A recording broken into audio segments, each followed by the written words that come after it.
Welcome to my most fun and unfun of 2024. 2024 was a very good year for, collecting. I mean, a lot of these last, I don't know, handful of years have been great, especially since the pandemic. Just so much stuff coming out, but more doesn't always equal quality. You know what I mean? Like, just because we have tons of options doesn't mean everything that's coming out is perfect. And with that in mind, that's why I had switched years ago to only buying the stuff that I found to hit all the needs that I have as a collector, because we're not all the same. It's pretty obvious when you look at all the different reviewers out there. So I didn't really pick up anything bad. Last year, I did not really pick up anything bad. When it's bad, it's usually by the same, the usual suspects. And you already know if you've been watching my content for any long period of time, any period of time, period, not a long period of time. You could watch a video from any period and you'll see where my complaints lie. So I don't have too much in terms of unfun figures, but I still think it's fun. And I want you guys to keep in mind, with me, I'm always going over the figures that I bought the previous year. They don't all have to have been released in the previous year, but you'll see a good chunk of them were released last year. But I usually pick up figures from different time periods because I love figures from all times and I don't feel like they have a shelf life. On top of that, unfun doesn't mean it's a terrible figure altogether. It just means it didn't hit everything that I wanted. So with that out of the way, let's knuckle up, jump in and enjoy what we got going on. Here we go.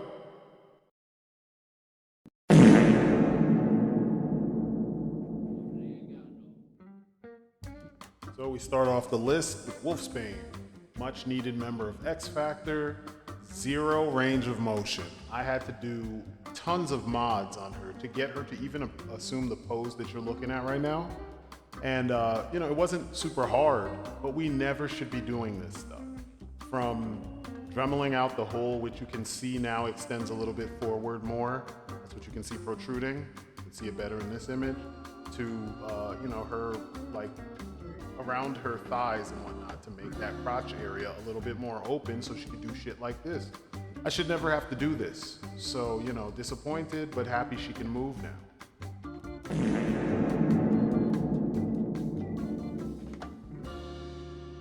And yes, the number 2 spot goes back to 2 other Hasbro figures. Same exact issues. I had to actually do a lot of work on Raptor to get him to be able to move around properly. I still got to work on his head. There's got to be a way to make him able to actually look forward. I'm actually aiming upward at them with the camera to imitate that. And Jinx can't stand for shit. She's actually leaning on him. And that should be, what? How is that even a thing right now?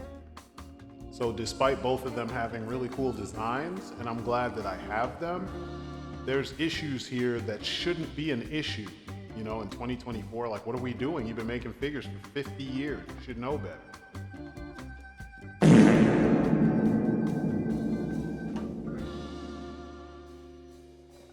is the NECA Dracula, Universal Monsters Dracula. I love the figure. I love the look. I wanted the full color one, but then there's a certain charm to the full-on black and white. But it's twofold. This is the first NECA figure in a long time that I've had QC issues with. His foot broke off. He fell onto carpet, I want to say. I think it was carpet. And his leg broke. And then on top of that, when Monster Force came out, I much more prefer the more Castlevania-esque Dracula design to this one. So the figure's not bad. It's just that he got 100% overshadowed by this guy. And it's kind of simple when you look at it. Also, like, the Bela Lugosi with his teeth showing, which I could have taken a picture of, I just didn't bother because, unfun. He doesn't really have the fangs showing. Meanwhile, the Dracula for Monster Force has got all the jagged teeth showing. I don't know, it's just a more fun figure than the other one, so, it's a stylistic thing.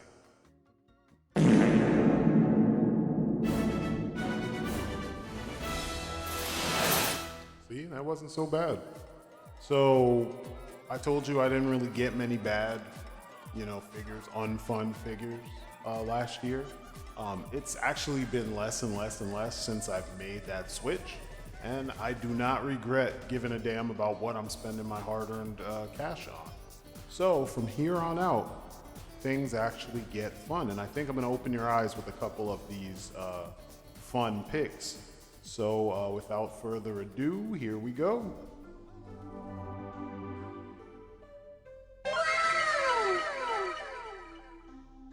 And for all the bad Hasbro we just had, we got some good Hasbro. This is the classified series Doc and Snow Job. I was pleasantly surprised by Doc, and then, you know, for a medic, he's pretty badass. And then for Snow Job, he's been a favorite. I have just about every version of him since the OG one back in the 80s, and never disappointed. He seems to be one that they actually give a shit about. There may be one in between there somewhere. I think it's the Pursuit of Cobra one that's kind of limited, but like in general, this guy is really good. So yeah, we're off to a good start.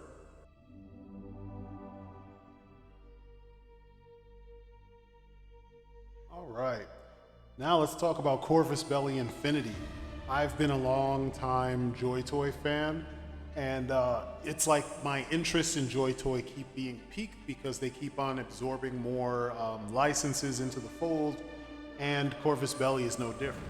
It seems like all of their licenses, or many of them at least, have some type of origin in the tabletop field, and I'm not big on tabletop gaming, but I love these designs. The Nomads, the Space Truckers, I can't remember what faction they are, and the Jiangxi, I think is what they're called. The Invincibles, love them. I mean, look how hardcore that was. Anyway, they make the list. And another Chinese figure makes the list. This is the Black Ghost from Keep Going Studio. This figure, it had all the things I was looking for to be my channel avatar. You know, Action Figure Addict 112 called him Strydent's final form.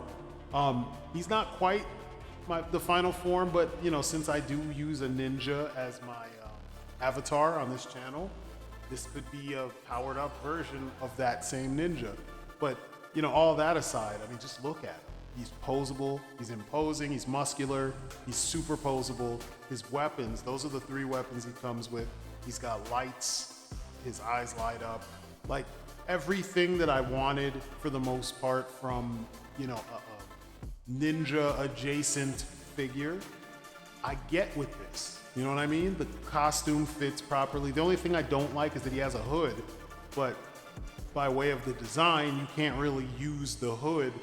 It's not big enough to cover those horns and everything. So it's kind of like, you know, and he is very sharp. All of those edges are sharp. I had to file them so that I'd stop getting stabbed while I'm trying to pose them. But all that aside, this is a quality figure. It's well worth the $50 I paid for him.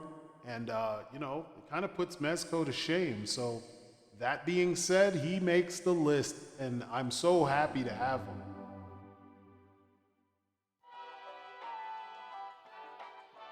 Tatsu. This guy, I didn't even remember that he had came out.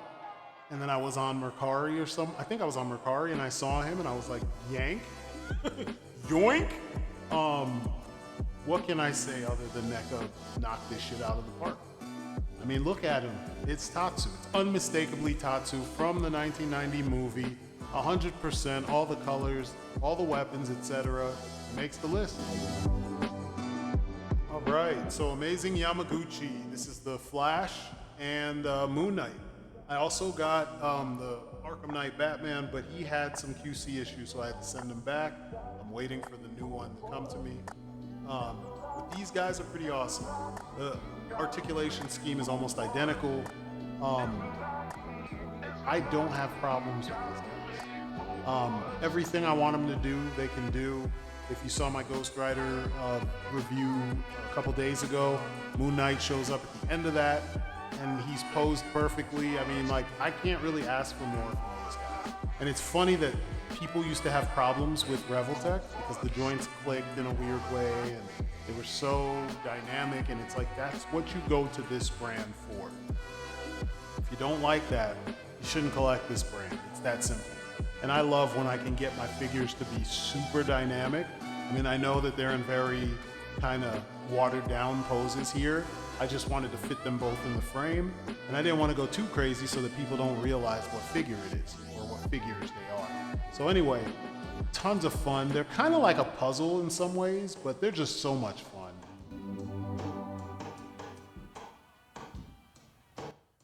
Okay, now we're getting towards the end.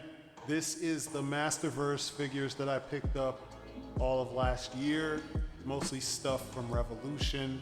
And man, this is one of those toy lines that for me, it feels like when I was a little kid. You know, I look forward to every release. The colors are vibrant, they're easy to manipulate and pose and stuff, and they're tough. So I can make them fight, and I don't have to worry about like limbs breaking. Even on the girls got guns, you know, but they still look feminine, especially in comparison to the men. And Fisto, I got a new Fisto. So after not being able to get him in the classics, because that figure just came out and went for like $300, I'm able to get 2 of them and they both look amazing. The line just does, it hits all the marks. And don't even get me started on Motherboard. Don't even get me started on Motherboard. Simple ass design, very simple, straightforward figure, but look at those wings, look at the paint. Like this figure delivers on so many levels. It's just like, I don't understand why this toy line doesn't get more love. It's such a great toy line. The toys are fun, the toys are affordable, they're easy to play with, and for whatever reason, Mattel's made plenty of them. So if you can't find them in retail, you can always find them online, and they still retain the price. I've got the Tri-Sorceress coming sometime this week. This is like the gift that keeps on giving. So yeah, they make the list. They have to make the list. Oh yeah. Fury Toys, I want to say this is Autumn, AKA not Donatello. These guys kind of snuck up on me because I missed out on them initially. And then I saw Agent O hit me up to let me know that one of our favorite sites had them back up for pre-order last year. So I pre-ordered Leo.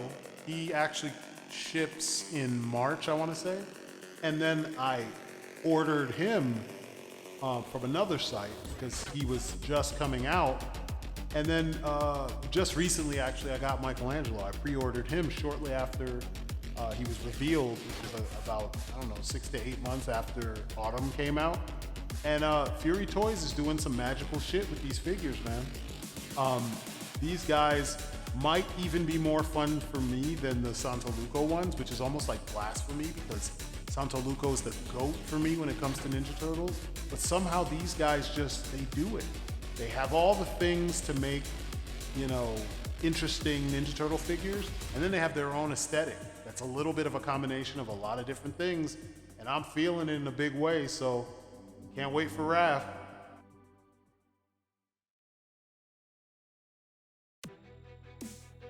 Here's another toy line that you guys, like, you don't understand how much I love seeing this happen with a property or an IP as popular as Street Fighter.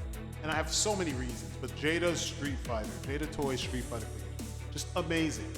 Only 5 of them came out last year. 4 of them came out the year prior, I want to say, or between, you know, 23 and 24. But I got DJ, Guile, Cammy, Dalsim, and Bison all last year. And man, I mean, look at them. And I have other versions, and I've had the Storm Collectibles ones, and, you know, I specifically have the Storm Collectibles Bison, and he wasn't really that great. But Dalsim, phenomenal. The first Dalsim I've ever had, phenomenal. Just posable. The accessories make sense. Cammy, this is about the 4th Cammy figure that I have. And this actually puts the Soda Toys one to shame. And it almost is hard for me to say it, but when you see them, it's just super easy to. look at them and be like, yeah, they eclipsed Soda, which is awesome because they have the same similar DNA. And don't even get me started about this guy here. Why did it take 30 years for us to get a DJ? Soda Toys actually showed in a Toy Fair magazine that they were making a DJ figure. And somehow Capcom or somebody got in the way and they never did it. And back in the day, I used to talk about how black characters don't get proper representation in action figure form. And you always hear collectors saying, I'm not really familiar with the character, and then they ignore them. Well, here's another example of that. But Jada was like, yo, we're doing everybody. So they're giving us everybody. Props to them for staying away from the bullshit and, not embracing the politics that usually keep us from getting all the characters, because Street Fighter is kind of the strength of the brand is the diversity of the characters. And I don't mean that in a DEI kind of sort of way. I mean that as in using all the fucking crayons in the fucking box, using all the colored pencils, paints, markers in the box. So, I'm super happy to have these guys, and I can't wait to finish off, because I think the rest of this year we're supposed to be finishing off the line. So I can't wait. On to the next one. Next up, I had no choice but to put Gandalf somewhere in here. There's actually a Gandalf figure coming out that I need to get. But anyway, this right here, this blew me away. I saw it years ago and I was like, yo, I want to see what this is about. These figures are hella expensive, but once you get one of these in hand, holy shit, are they worth it. Holy shit. This is probably the best mech. It eclipses, what's his face? Warden by a decent measure. This figure's got lights, sounds. The lights are interactive, so when you do certain things, like when you fire those off on the shoulders, the lights do different things. There's patterns to the way the lights flash. There's pop-out weapons. There's modularity with some of the guns. And then the detail is sick. And then so much of this figure is metal. And it's this perfect finish where it's so easy to move around and pose. And he's got so much articulation and comes with so much. And then, to kind of like top it all, he's got a Buster Sword. And the Buster Sword is made out of other swords. It's almost like Gundam 7's sword, who has the ginormous sword that's created by combining all the other ones. It's just like, what the fuck? Like, this is on another level. Magnets in those clamps that hold down the sword.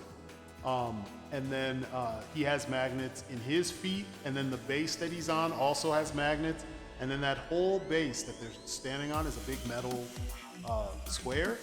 I mean, like, just premium to the nth degree. So Mosho Toys, this is the Wushang mech. Mosho Toys, they're gonna be on my radar. You know me, I'm a mecha lover, and I never had a mech like this. Years ago, I did have a Gundam that was about this size. This thing is nearly 12 inches tall, and it feels like you're getting your money's worth. I mean, he's in the triple digits as far as the cost. So yeah, centerpiece of my collection, and well worth every fucking penny. So if you can get one, do it. But yeah, he definitely makes my list. Monster Force, Operation Monster Force from Fresh Monkey Fiction. This line was my most anticipated line of last year. Actually, it was since PowerCon 23. It was my most anticipated line. There's still characters coming out that I can't wait to get. Chatsworth, I told you, motherfucking Chatsworth. I mean, a Sasquatch with a chain gun. Like, are you fucking kidding me? Halloween Boy, the Eraser, man, Monster Force is like crack for your imagination. If you collected G.I. Joe and you like monsters and you like soldiers and superheroes and that sort of thing, this fits in perfectly. You know me, Blade is one of my favorite things. Demon Hunters is one of my favorite things. So to have monster hunters, demons, vampires, soldiers, and all that shit, and then the quality of the actual figures is so far beyond what Hasbro has been putting out. It's far beyond even what Bobby Valla put out with Valaverse. And in previous years I gave props to Valaverse. This makes Valaverse stuff look like Happy Meal toys. This is the Dracula I was talking about that, kind of eclipsed the classic Dracula. He's just dope. He looks like the one from Castlevania. So he reminds me, I guess, of him. He doesn't have all the details, but I mean, all he needs is a cape, and I have the cape. I will put that on him, and he will be complete. So not only can he fight alongside Van Helsing, but he can also fight Blade if you want to, because this is an uneasy alliance. Because you notice he's on the good guy's side. The Delta Red Urban Operatives, they're pretty dope. They're just kind of standard soldiers, but when you pull back the helmet, the visor on the helmet, it reveals that they're also vampires. So it's kind of dope for the good guys to be utilizing something they normally would be hunting to fight an enemy that's more powerful or worse than the vampires. I mean, it's not like we've never seen Blade do this kind of stuff in the comics. If you actually read comics, you know what I mean? It's not like we've never seen Doctor Strange do this kind of stuff, if you actually read the comics. So it's dope to see somebody kind of craft a narrative around and then create a really interesting character that's basically an army builder that's got its own level of uniqueness to it that, makes it fun. The Sleepwalkers. I love these guys because of the pure amount of, I don't know, they hit on several levels. They're evil army builders that are reminiscent of Nazis. But then they have the helmets that are their own thing. And then they have they all come with 3 helmets. One of which is a throwback to the classic Action Force Red Shadows. Bobby Valla, what are you doing? Why didn't you do this with your Red Shadows? You literally bought the license to Action Force, but you forgot that those things need to exist. You have, Fresh Monkey Fiction kind of tying up that loose end. We've been waiting for years for Valla to actually utilize the classic Action Force details and characters and such, but he only uses the names, and then he makes kind of lackluster characters to fit those areas, and then gets on his thing and brags about it all day long. Meanwhile, these guys came out of nowhere and just utilized what was given to them.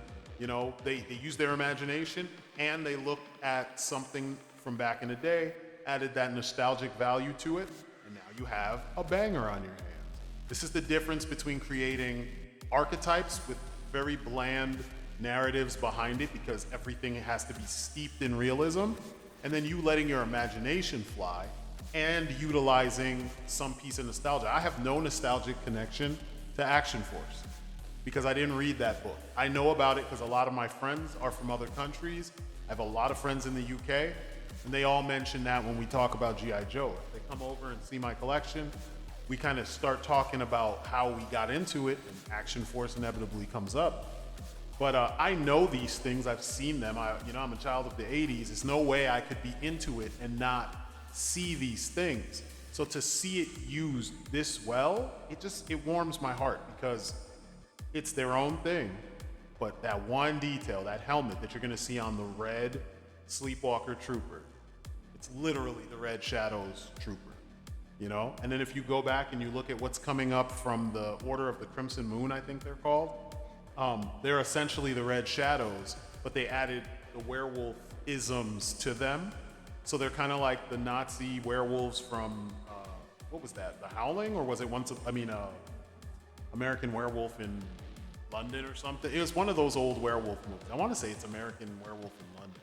But anyway, I just look at it.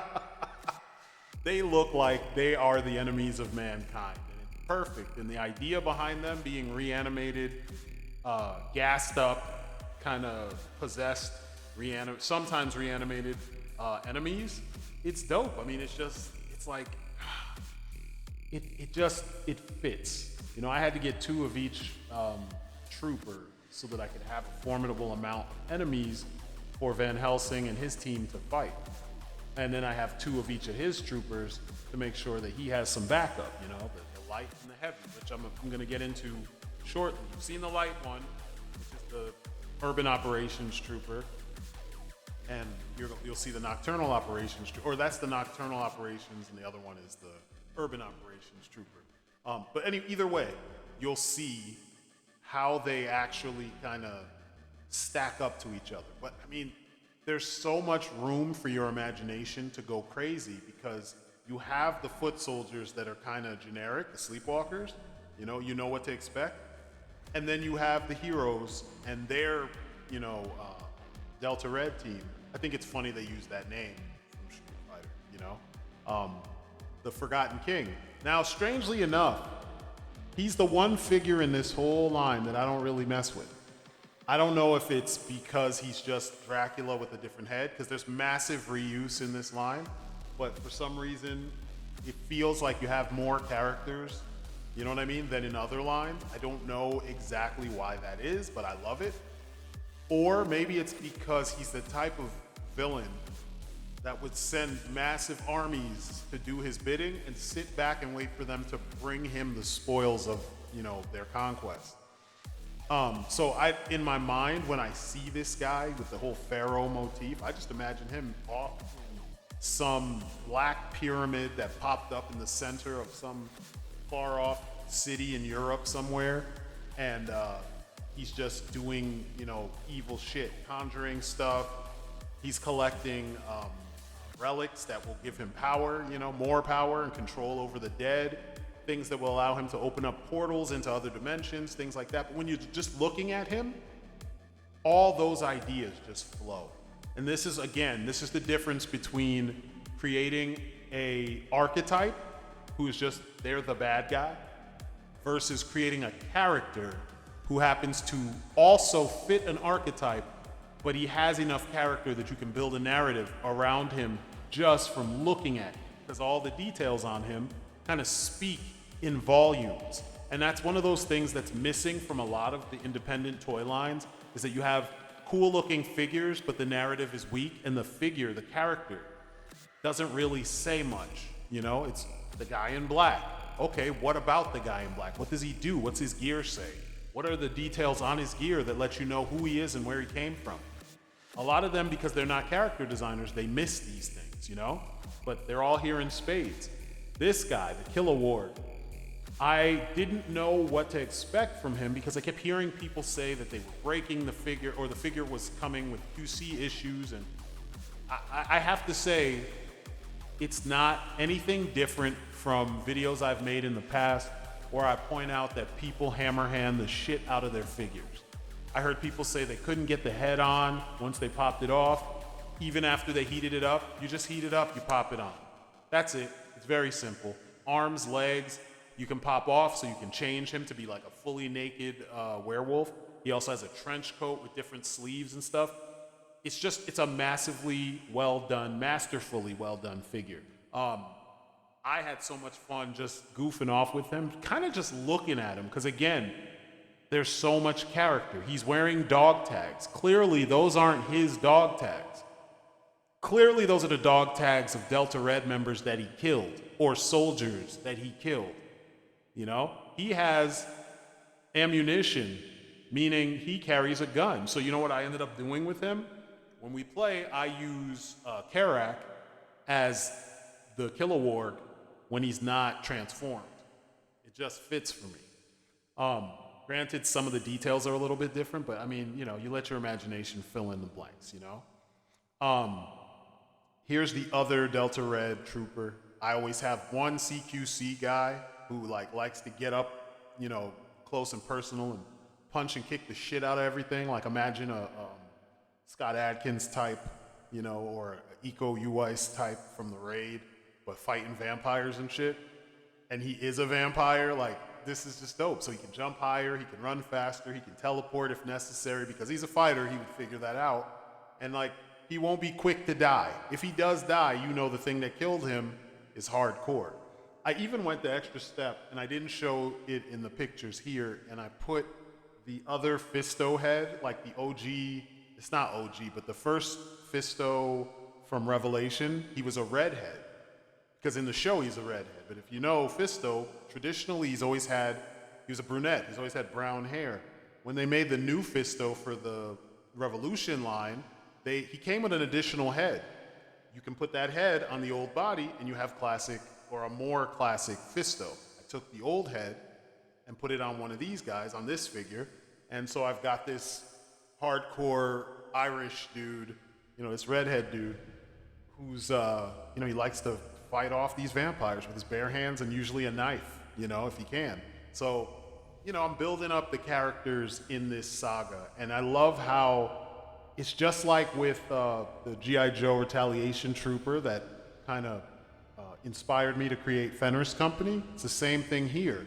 This design is simple enough, but it's specific enough that there's a certain kind of feel for the type of characters you're gonna create when you see this, if you have an imagination that will facilitate this sort of thing. Because we all collect a lot of the same stuff, but not everybody has the same level of imagination when it comes to creating something from this. You'll see what I did with Van Helsing. It's a simple change, but it adds to the character and it makes him fit more in this kind of a world. You got to think along the lines of like Underworld or Blade, how you have characters doing this battle. They're fighting in plain sight, but we don't see it. You know what I mean? How do they pull that off? Here's the heavy.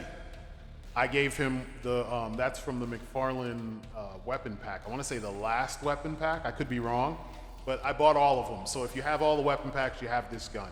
And it just looks right.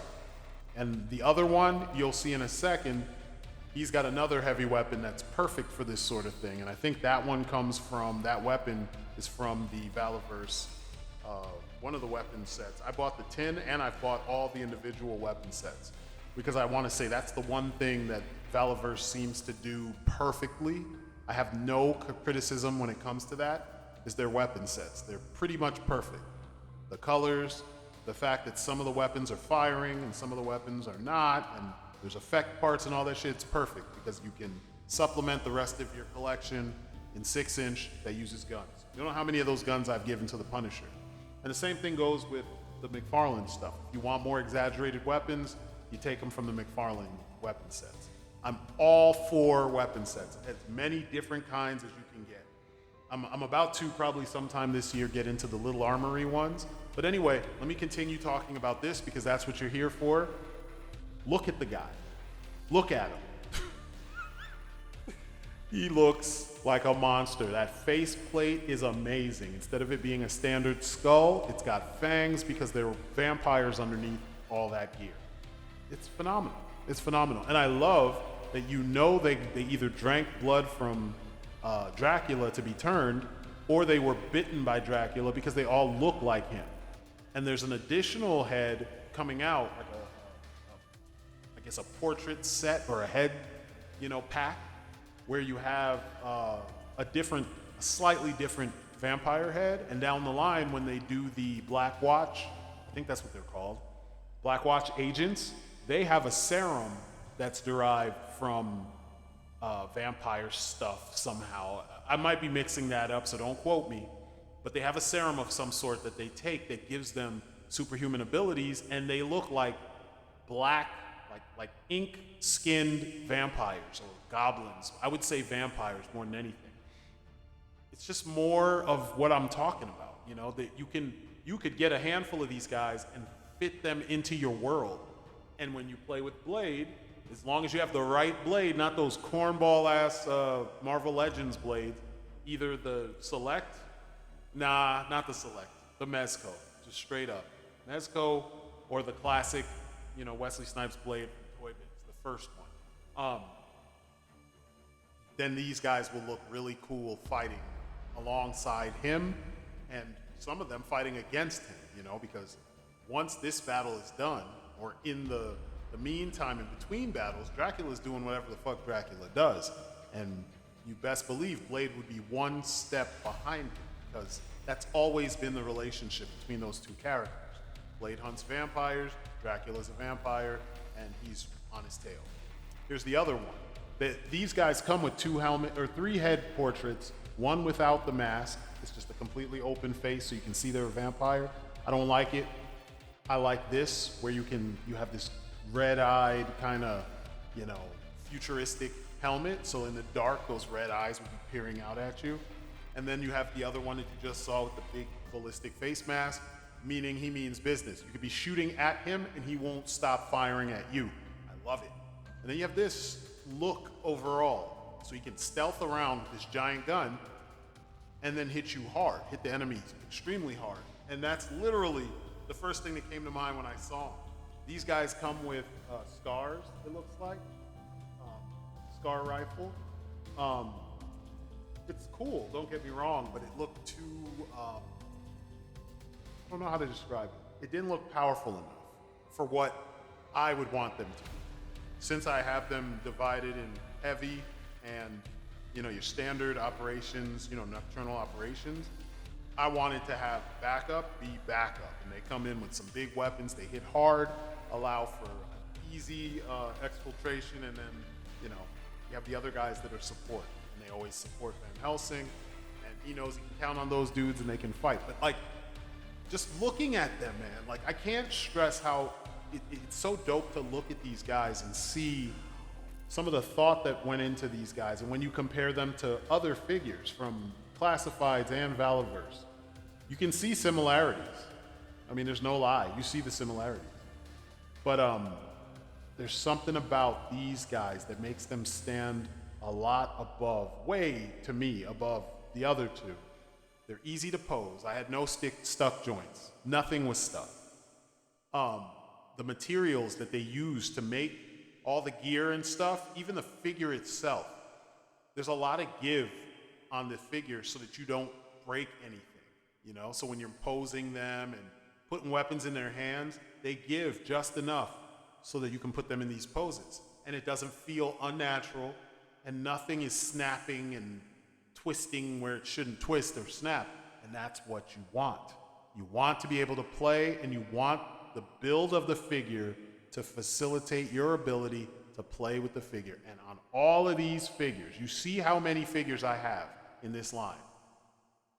And they have all that stuff. Here's the other Nocturnal Operations guy, the one that's the gunner. You saw him earlier from a different angle, and I took another picture just so you could see the front of his helmet.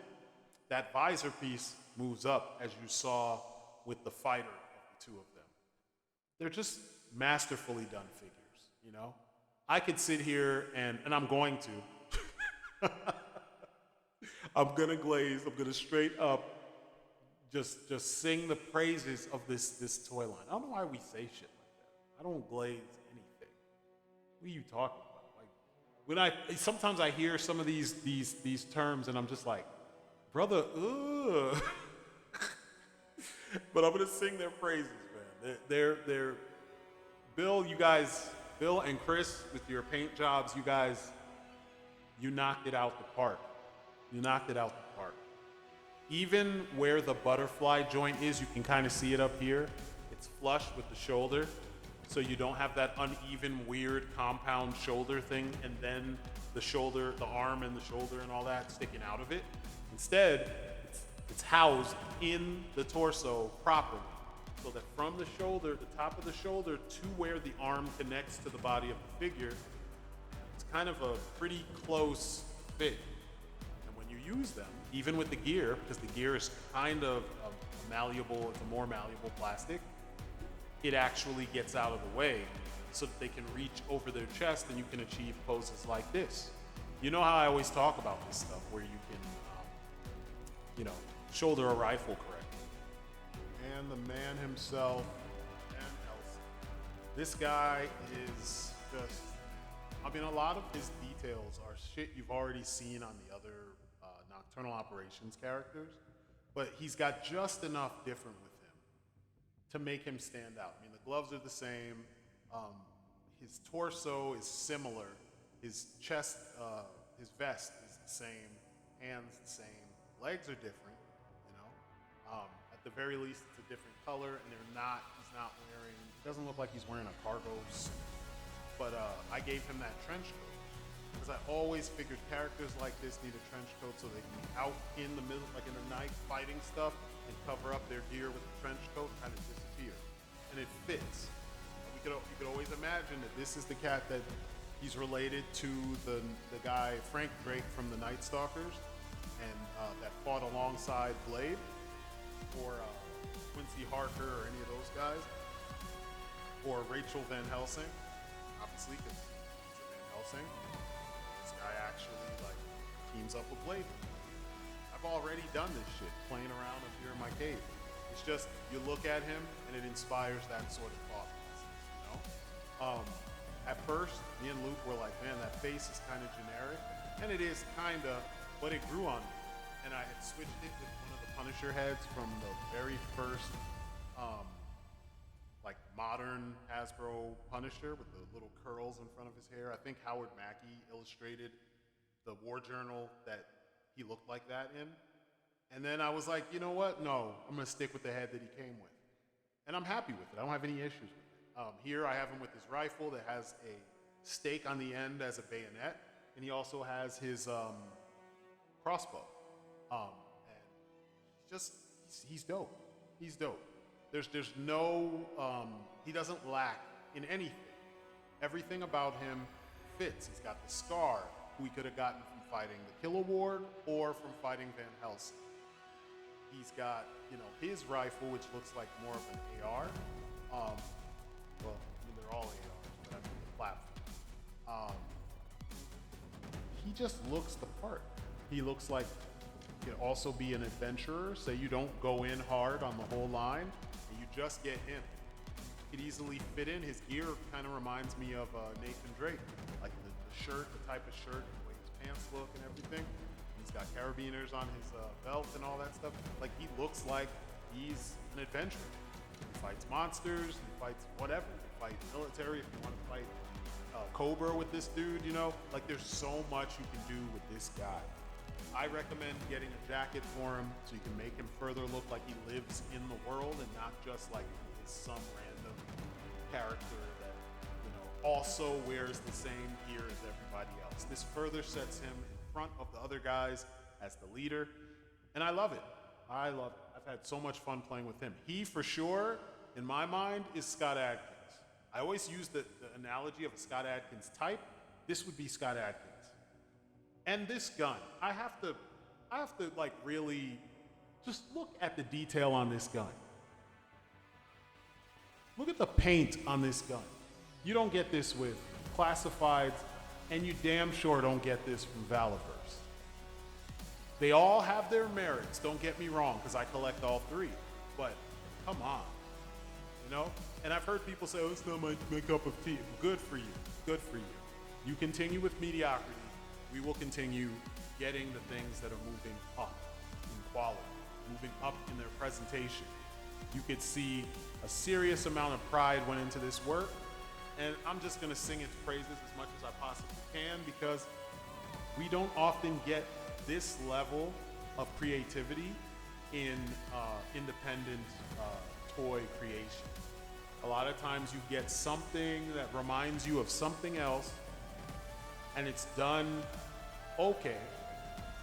Sometimes it's done really well, but most of the time I find that it's lacking, and it just doesn't force my imagination to fire the way that this does. So, you know, I gotta say, props to Fresh Monkey Fiction.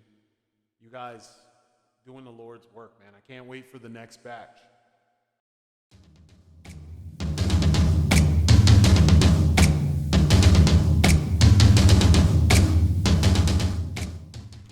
McFarlane's Cyborg Superman, a cool twist on an old classic. Something we don't really see very much of in today's world. And all my honorable mentions are McFarlane. Tim Drake. This is the Jorge Jimenez style Tim Drake. Love it. The cape, amazing. The expression, extra hands, amazing. And then the Call of Duty edition tactical spawns. Just fun figures. It's nice to have another look for tactical spawns.